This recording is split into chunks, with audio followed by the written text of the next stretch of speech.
Look, staying healthy isn't easy. Watching your diet, hitting the gym, avoiding stress. But a good night's rest helps boost your overall health and wellness. And it couldn't be easier. The new Sleep Number 360 Smart Bed is the only bed that effortlessly adjusts and responds to both of you. The result? You wake up ready for anything. Proven quality sleep is life-changing sleep. During our lowest prices of the season, the new Queen Sleep Number 360 C2 Smart Bed is only $8.99. Only for limited time. To learn more, go to sleepnumber.com.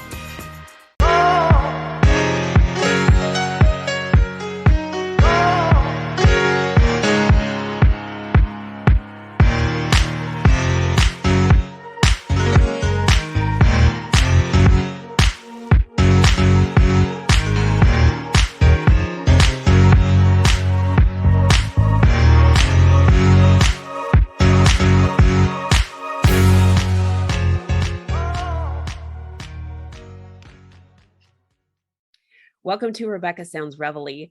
This show is going to be something where you are going to want to pay attention. This is a hot topic in a number of ways because it's something that people don't want to address, but yet it's something that people talk about all the time. With us today, our guest is a successful communication and public relations leader. He has more than 25 years of experience. He is a well-known writer, speaker, and he is a new author of the book Unmasked, Conquering Sexual Sin and Walking in Victory. That is something that a lot of people don't want to talk about, but it is so necessary. And I've got to tell you, the guest today is going to really share some things with you on how his world was shaken up in 2020, back in February of that year. And so I don't want to give too much more out. I want you to draw in, stop what you're doing, pay attention to what's going on, because this is going to be good. Welcome to the show, Neil Getzlow. Hello, thank you for having me. So appreciate it. I appreciate you being here, and I appreciate you talking about a topic that is really spoken in the wrong way and really needs to be talked about in a way that brings people from an unhealthy place to a healthy place. And this is an area that sort of people think is taboo because most of the stuff that we're going to talk about today really has always stayed behind closed doors. Yeah, and I thank you for having me on because I do think there is some hesitance that I get as I'm trying to get out there and share my journey and my testimony and talk about the book about what I've overcome over the past year and a half or so. A lot of great encouragement, right? But I do get a sense sometimes that it makes people uncomfortable, or it's just we all admit it's a problem, but nobody wants to step into the arena and talk about it. So that's what we're going to do. It's very true. And my whole goal is to bring changes that go from unhealthy in our world to healthy. And it is so refreshing to talk to a man who wants to bring this out in the open and say, hey, we are needing to address this particular topic. It is kind of taboo here, but so many people are dealing with this, and some challenges oftentimes for those that want to make changes, and especially in the arena of sexual sin. They don't know who it is that they can talk to or contact without being judged and getting the tools to make a change. And so just listening to this show is going to really bridge some healthy gaps between people who are married, people who are in other relationships, that this has created a separation or a thorn in the relationship, not to mention for those alone that are dealing with this particular issue. So you had a chain of events that really is a wild chain of events that happened to you and led up to this unmasking. I call it unmasking. Yeah. This is just a crazy story that you have, but it's so awesome. Yeah. And it happened here recently. Yeah, like you said, February 2020. Mm-hmm. So, so we'll pull the curtain back a little bit. But the addiction that I suffered with, was afflicted with for gosh, most of my life, really, as I look back on it now, is pornography. Mm-hmm. And that pornography addiction, which started at the age of 9. We can go back and Oh, unpack wow. that here in a little bit. That ultimately led to becoming an addiction to, like, going out and buying sex from prostitutes, and a Mm-hmm. sex addiction. That addiction ultimately led me to a hotel room in Chicago on a business trip in February of 2020, where I had set up an arrangement to go meet a prostitute in her hotel room in downtown Chicago, and went to the hotel room. After the meeting was over, I was getting ready to leave, and the door opens from the next room, and this prostitute's partner comes out. Oh. He looks like a Chicago Bears offensive lineman. He's about 6'5", 300 pounds. He's dressed in drag, and he has his cell phone out in his hand. And on the cell phone, I can see it has my wife's social media account, it has my wife's contact information on there. And he says, "You're going to have to pay us some more money, or we're going to call your wife." Oh. And obviously this was not the first time I had done this, but this is the first time I've ever been in a situation where I truly felt like, okay, the next few minutes are going to determine whether I live or whether I die. So how are we going to handle this? You're being blackmailed. And I did not want the call to my wife being, "Yeah, we found your husband dead in a hotel room, murdered by a prostitute and her boyfriend," or whatever he was. So I did whatever I could to get out of that room. And as I every few feet I got closer to the door, I had to pay them more money, basically, to kind of like. So by the time I got to the door and was walking down the hall, I had to pay him, and I paid an extra $900 to get out of the room. Which, looking back on it, it's actually a pretty minor price to pay. But as I'm running to the elevator, I hear the door open up behind me, and they're yelling, "You're going to need to pay us more money, or we're going to call your wife." Mm-hmm. Well, so at that point, elevator opens, I jump in, get out of the hotel. And this is why I called the book Unmasked, because I went about my day, had my business meetings. Nobody knew what happened to me. I had all this stuff behind this mask that I had on my entire life, living behind these lies, and just went about my day. And you would never know what just happened to me earlier in the morning. And let me go back a little bit, because Sure. There's so many questions that I'm sure that people are thinking as you're saying this, because there's a lot of people who can identify with the situation in your shoes specifically. And then there's people on the other side asking other questions, going, now, how can a person live, in a facade and nobody know what is going on, that there's any discrepancy out of what they see whatsoever? Yeah, I frankly, I look back on it now, and I'm not sure how I was able to create this separate world. It was a secret world that I was living in. But I will say, and there's so many layers to this story to unpack. Go back to, I will say, we'll get to this part. Like, it's a faith-based journey, so I credit all glory to God and to Jesus for rescuing me out of it. But then also another very important component was the mental health side of it, and getting professional counseling and talking to someone about it. And he helped me unlock a really, really cool insight about my childhood, because I remember when I met my counselor for the first time, he asked me this question, and he says, "Neil, what's the first thing you had to remember to do? What's the first thing you remember you had to learn to do when you were a little kid?" Which I thought, wow, that's an interesting question. And the answer was, I had to learn how to be alone.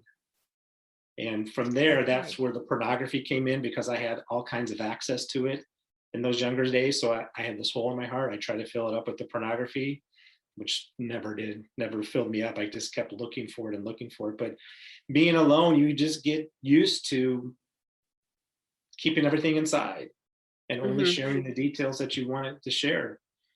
Now, I will say, I think looking back, my wife probably would say, well, I probably came across as distracted over the course of our marriage. Like, I just wasn't there.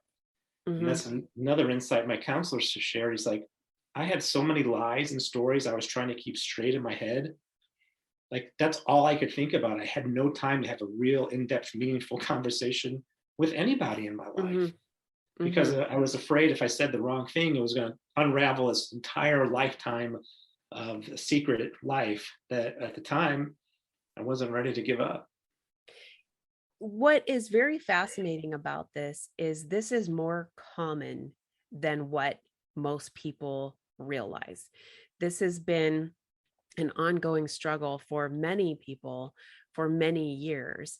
And there has been groups in the Christian arena that have tried to bring forth the topic of pornography addiction and why it can be so detrimental to a family and to a person.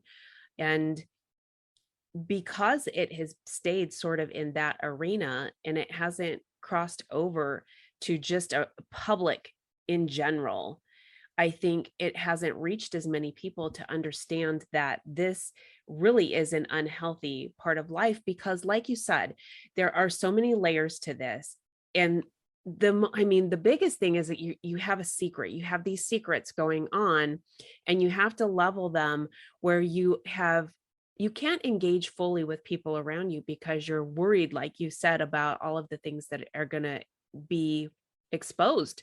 Mm-hmm. And Yeah. at the same time, the situation that you deal with, you need to take one step further to sort of replace something that you've become, I guess, comfortable with, maybe would be you're is familiar, is comfortable. So now you need a little bit more. And it goes from just looking then to now acting upon. Yeah. Yeah, for sure. Like, it's like any drug. It impacted me just like, being addicted to a hard drug, or being, having the power of alcohol over you. Like, it impacted me the same way. The more I sought it, the more I looked at it, the more I wanted. And like you said, just then you have to act on it, and you have to take more and more risks in order to try to satisfy again what is this hole in your heart that you just can't satisfy until you know God. And so yeah, so I like to say this encounter in Chicago was the first of 3 different shots to the head with a 2x4 from God. Like, Really? because so going back to that story, I make it home to Kansas City. They never called back, and I'm thinking, okay, this is great. I made it. I survived. Amy's not going to find out. I can carry on my secret life. We're all good. But then 3 days later, this is Sunday, March 1st, 2020, exactly 9:30 p.m., my phone starts blowing up with text messages from this couple. And they say, you have 15 minutes to pay us more money, or we're going to call your wife. And I'm thinking, why would they call her? If once they call her, there's no more money coming from me. So I'll just ignore them and, keep stringing them along. What are they going to get out of this? Right. Yeah. But that's pretty naive, because I'm assuming once they realized I was a dead target, that they would just blow me up and move on. And that's what they did. Exactly 15 minutes later, I hear the phone ring upstairs in my wife's room. And I hear the muffled sounds of the conversation, and then the stairs, the steps coming down the stairs, down the hallway into my office, getting louder and louder. And then she just bursts in the office and she's like, "Are you cheating on me?" Oh. So they obviously this couple did call her and tell her everything that happened. And I did what any addict would do in that situation. I lied. You denied. This is the first time I've ever done anything like Oh. this. It'll never happen again. Wow. I'm sorry. Like, I was more sorry that I was caught than I was sorry about the evil I was bringing into my world. Mm-hmm. Mm-hmm. So, Amy was very confused, but I think she initially was like, okay, I believe you, I think. And now, of course, think about this. This is March 1st. About 2 weeks later, COVID-19 is in full effect, and now we're locked down together for 2 months because both of our careers kind of got sabotaged for a couple of months. So that happens in Chicago, and now we're locked down trying to deal with it. But again, like I said, God hit me in the head 3 times. I didn't listen the first 2 times. So the second time this happened, this is about 6 weeks later, and my addictions flare up again. And I'm set up an appointment with someone I know in Kansas City that I had an arrangement with. Okay. And I did all this on my computer, on my laptop, and Amy does not have, at the time, did not have access to my passwords or any way to get on my phone or my computer, because I knew if she did, like she would see all my secrets. So I kept this guarded, like, you know, like you would never, like you couldn't believe. And like, I just never, I didn't let her anywhere near my laptop, and I lock it whenever I leave the house. So I go out to go meet this other person. Not 10 minutes later, my phone starts blowing up. This time it's Amy. She's texting me the images from my computer because I left the house and the computer was unlocked. She found it. And I'm thinking, there's like, how did this happen? Like, that was my first thought, like, I locked the computer. I'm normally so careful. So that was the second time God started, put a roadblock in my way to see what I would do. So of course I didn't make it to that appointment. I turned around, came home. Honestly, I don't remember what I told Amy at that point. It was just a bunch of nothing, lies. And she did not believe any of what I was telling her, rightly so. And we went to bed that night. And before we went to bed, she said, Neil, if you want to save this marriage, you need to ask God for help. That's the only way you're going to be able to save this marriage. Mm-hmm. Now I'll pause here and just add in this side note. We got married 9 years ago. Before we got married, we both were non-believers. So we were living a very sinful life, enjoying everything that the world had to offer, partying together. It was great. And 3 months after we got married, Amy told me she is now a follower of Jesus and is born again. Now, not only was that just a shot out of nowhere, but I'm going to share this fact. I grew up in a Jewish household and would consider myself an atheist at the time. So here I am thinking, okay, my wife is now born again Christian. What do I do? And so, so that leads me back to, you know, when she says you got to pray, because what I didn't know at the time, she'd been praying for me ever since she got saved and praying for me to get saved.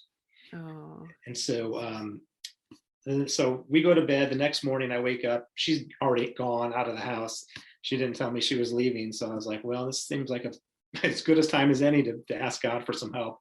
And that's what I did. And I just said, God, I don't know what to do. I'm at the end of my rope. I have nowhere else to go. I have no way out.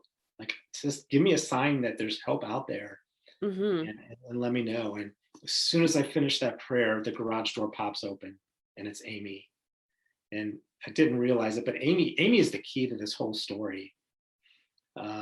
So she comes inside and I tell her, hey, I prayed, you know, I really want to work on things. You know, I want to break free from you know, what I'm doing. I still I had not confessed really to anything at this point. She kind of reluctantly agreed, you know, like, you know, because she doesn't want to leave and get divorced. And so we go along the day. Later that afternoon, here's the third and final shot to the head from God. We're sitting on the couch and Amy gets a random Facebook message from some guy we don't know. And all it says was, do you know a Neil Getzlow? That's all I needed to hear.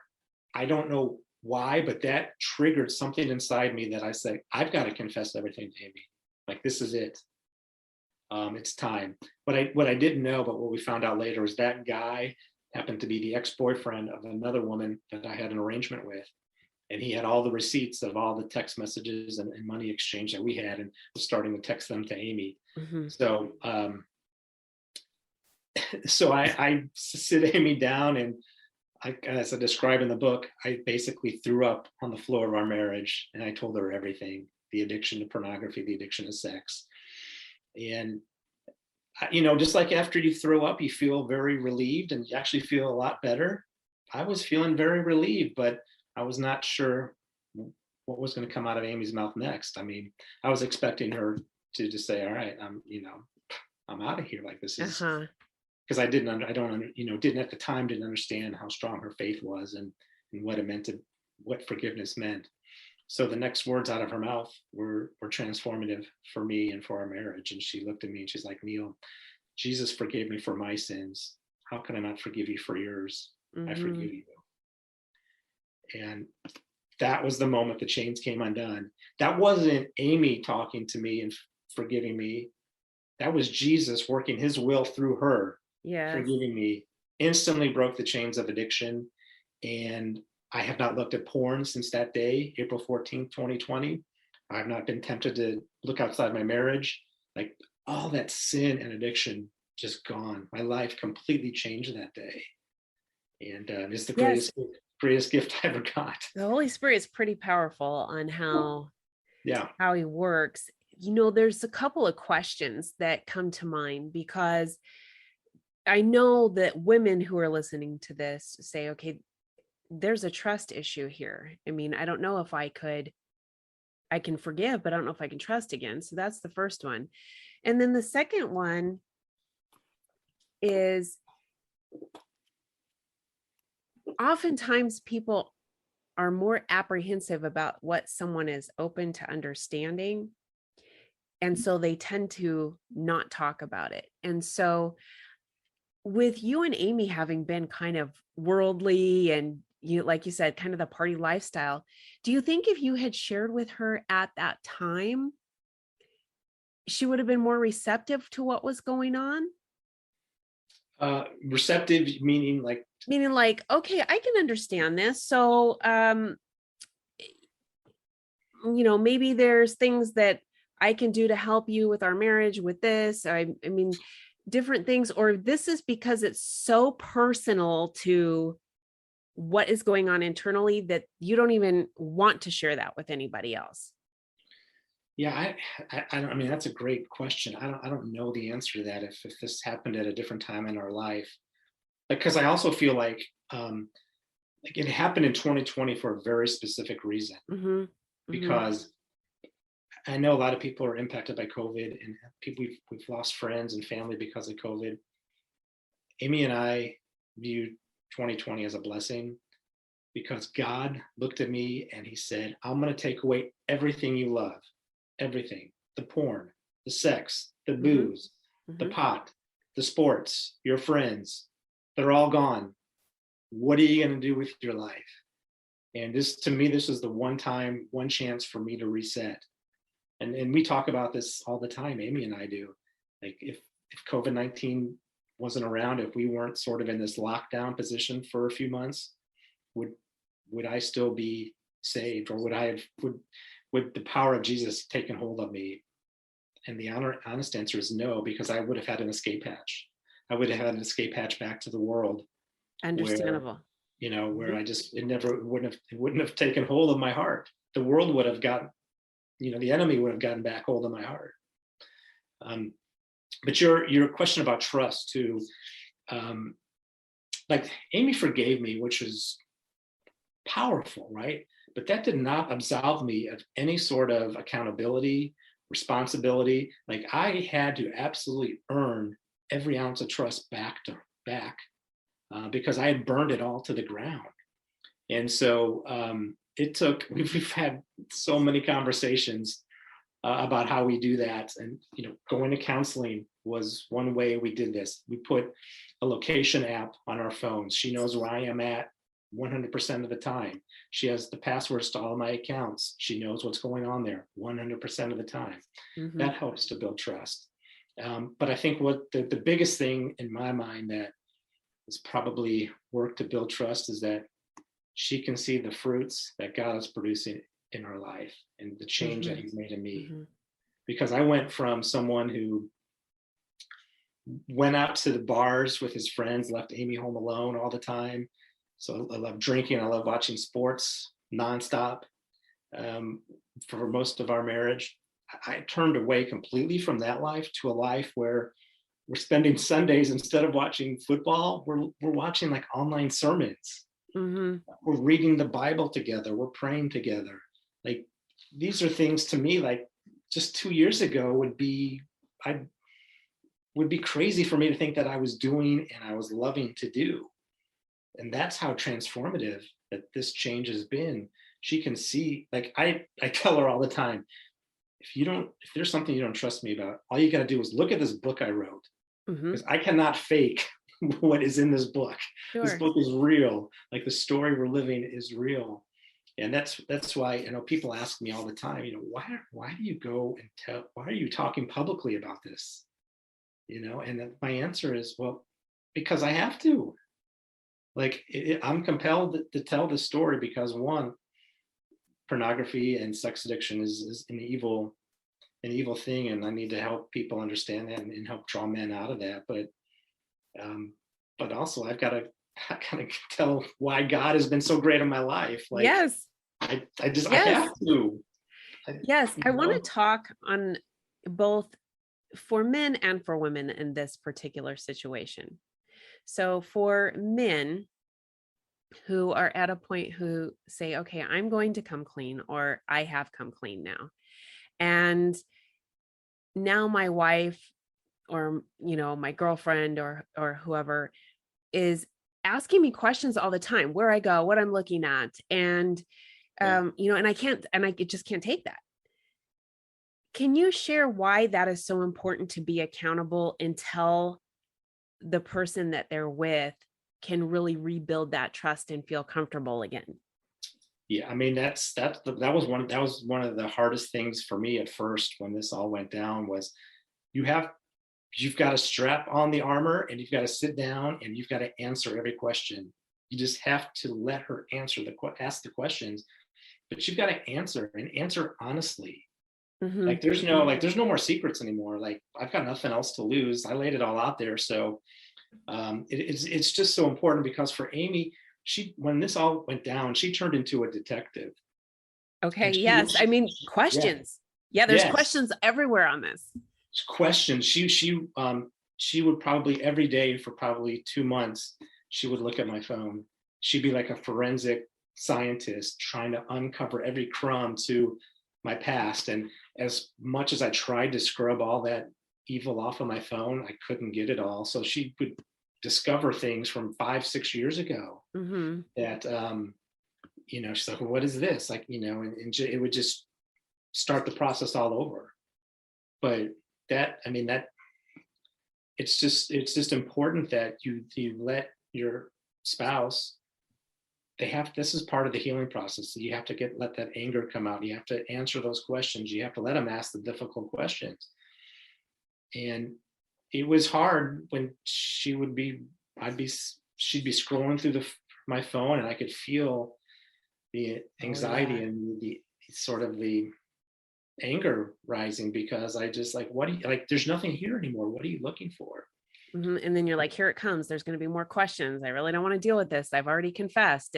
But it's going to come because that person is in a lot of pain. They're trying to process how they've been deceived for so long. And they kind of feel in some ways like they are a fool. Why didn't I see this? How come I didn't recognize this? What's wrong with me? The questions come then about that person, instead of, which is where I want to go next, to the flip side. And this is where women have to come to a position of understanding that when a man comes and says he has a sexual addiction, whether it's to pornography, prostitution, or anything further, or both of those, or anything that emanates from this, it isn't about something that you have done wrong. This is something that stems back so far and is ingrained into that person, and they are dealing with it in a different way. This isn't about what you did. Exactly. Amy believed that all the time. She always felt like she wasn't pretty enough, or I didn't find her sexy or any of that. And it really wasn't anything about that. I mean, and it could have been, I could have been exposed to gambling at the age of 9, and would have been my, outlet. I mean, it just happened to be porn. And this goes back to what my therapist helped me understand, was this is part of a shame cycle I was in. And it started with, I'm alone. It's because nobody loves me. So I'm going to look at this pornography. I'm looking at the porn. I feel better. But when I'm done looking at the porn, I feel such overwhelming sense of shame and guilt. Guilt. This is why I'm alone. This is why nobody loves me. And the cycle would just continue over and over again. So, but again, I take full responsibility for all my actions. All the accountability is on me. I had to stop blaming others for why I was using porn and sex to lash out at the things in my childhood that were bothering me, because my parents got divorced when I was the age of 9, moved into my mom's apartment. She was working, so that's how I got started to be alone. On each side of her nightstand, she had these 2 giant stacks of Playboy and Penthouse magazines. So I'm home alone as a preteen. What am I going to fill my time up with? Sure. That's what I was filling up my time with, and that's how it starts. And it just becomes something that you want to break free from. Mm-hmm. And I want to share too about the cycle that you talked about, because just to clarify for those that are listening, the way it kind of works is this: that if a person who has an addiction seeks it out for a release of whatever it is, anger, frustration, whatever it is that creates that behavior, when situations arise and they had found relief from the stress and the anxiety, even if it's a brief moment in that, later on, when other situations happen that are similar or cause the same emotional trigger, then that person will seek those resources again. It doesn't have to do necessarily with the other person. And the other person might well say, well, now I've got to walk on eggshells because if I say something that causes that person to feel that way. But no, that is the accountability that you're talking about right now, where you're saying, I've identified that this causes this, or this is why I've turned to this, or why this escalated to this. But you've come to the point where you've said, I know this is such an issue now that I am breaking free from it, because it's causing too many problems for me, for my relationship, and for other things that are coming down the pipeline. I mean, that you had three wake up calls, but oftentimes people have those wake up calls and they don't see them.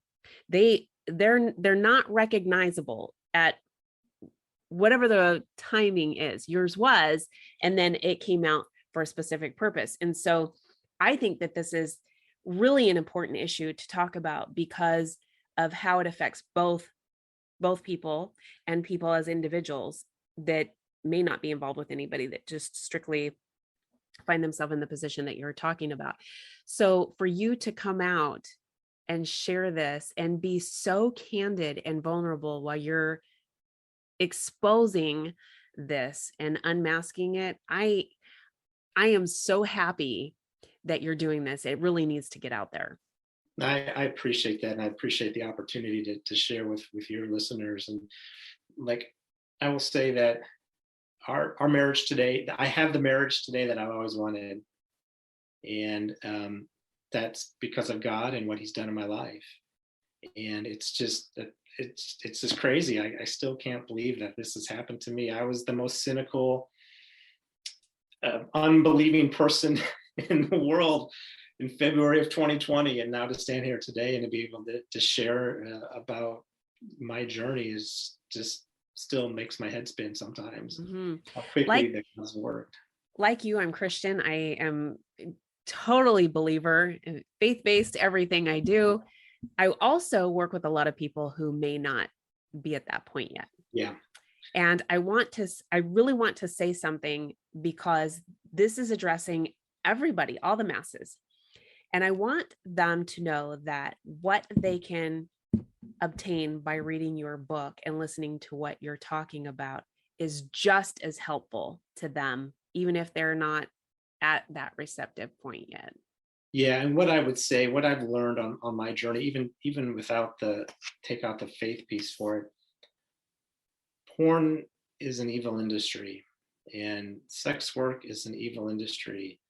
And let's start with the men on the side of the equation. Mostly it's men, but I know there's women who have the same issue. But just speaking to men, like it hurts you physically, it hurts you mentally, it hurts you financially.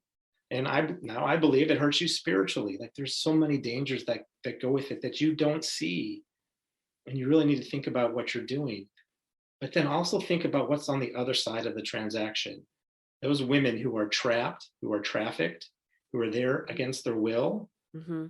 And you know, and I even to people who might be there voluntarily, I'm thinking about what it's doing to them physically, what it's doing them emotionally and spiritually. It's just, look, we know it's like it was the oldest profession, right? Because it's in the Yes. Bible. Yes. But it's the evil, it's the sin that just people can't escape from. And No, it runs deep.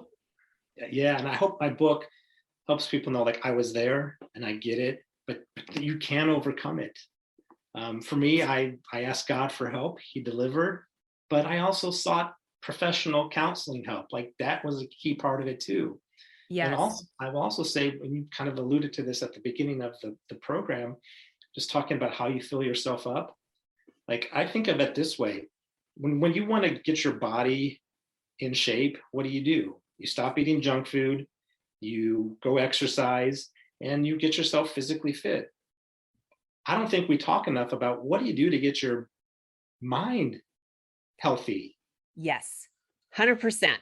And instead of filling up on the junk food of the world, I canceled Netflix, I canceled cable TV, I canceled all my sports subscriptions. I'm filling up on the good, healthy stuff of what I believe is the good, healthy stuff of the world. I'm reading the Bible. I'm watching more appropriate shows. I'm not getting tempted by any of that. I don't have any room for any of that stuff. It's not coming back. There's no room for it because I'm too busy listening to podcasts from my favorite pastor or Yes, whatever theological. or Rebecca sounds Reveille. Yeah, exactly.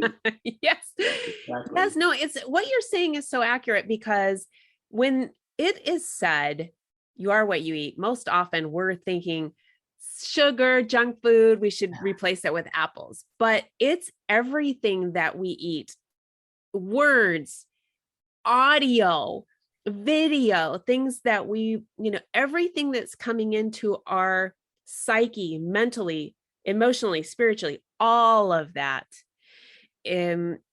is what we eat. We're feeding ourselves with those things. And I really want to point out also that just because society has made a mint in this industry, and they have made it so enticing for people to fall trap and become addicted, I want to say that that doesn't mean it's healthy. No, it's not. And I will say, like, the culture seduces you. It is actively trying to seduce you into whatever they're promoting, whatever lifestyle or whatever thing they're promoting. The culture is after you. The way I look at it, I turned around. Instead of culture canceling me, I went out and I canceled my culture.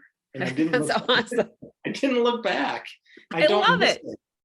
I don't miss it at all. And I don't, and I know, like, again, and I know that my journey is very unique, that some people continue to struggle with these things, but you just got to take steps. You got to take steps. You got to hold yourself accountable. You got to find the right people to talk to, but just don't take off the mat. I mean, take off the mask. Don't keep it bottled up inside, because that's where it just eats away at you. Yes. And I think that when people go and talk to somebody and unmask themselves, they're going to find that there's more people who are willing to help them overcome and have a healthier lifestyle than what the fear was that prevented them from talking about it in the first place. Yeah. Yeah. And I'll also say too, again, this is just my experience, the support and love I got from my church community. So this is the first time I'd ever gone to a church, and it was ever, right? Like, and so to see the love and compassion from everybody was also another way for me just to get supported. It's overwhelming, the amount of encouragement that Amy and I have gotten from our testimony with members of our church community. So we're very grateful for that as well. And I am so grateful, Neil, that you were able to write about this, that you have overcome this. You're sharing what needs to be talked about. You're candid and open and allowing yourself to be vulnerable in front of all the masses. And I want to thank you so much for doing that, and also for sharing your journey with us here today. Yeah, no, thank you so much. That's just, it's awesome to have a chance to try to help people and give people hope and encouragement. Because if it can happen to me, it can happen for you. I mean, that's what Amy would always say to me. She's like, "What do you got to lose? Like, if you're right, then you're out nothing. But if I'm right, you lose everything." Yes. Yes. Where can the audience grab hold of a copy of your book, and where would you like them to connect with you? Sure. If you go to neilgetzlow.com, Neil, I'll hold it up too for Perfect. the viewers, neilgetzlow.com. And if you go there, you can, there's a little bit more about my journey on there. There's links to my Facebook and Instagram accounts, so you can connect with me on there. You can also send me an email. You can also buy the book there. And if you buy it off the website versus, you can find it on Amazon, but if you go to my website and buy it, Amy and I are donating $5 from every book sold to Run to Stop It. It's an organization in Kansas City that's fighting against sex trafficking. We're obviously very passionate about that. Love now. this. Yeah. Love this. And so please do that. And it's a great organization. It's just a problem that just gets overlooked so often. So we're just blessed and humbled that we can raise. Think about it. What the enemy meant for evil, absolutely, God has taken it and turned it into good. And that's what we hope to do. I love it. I love it. Thank you so much. Yeah, thank you. I want to thank all of you for tuning in to another episode of Rebecca Sounds Reveille. This was a heavy topic, and I know that you know someone within your circle that is dealing with something.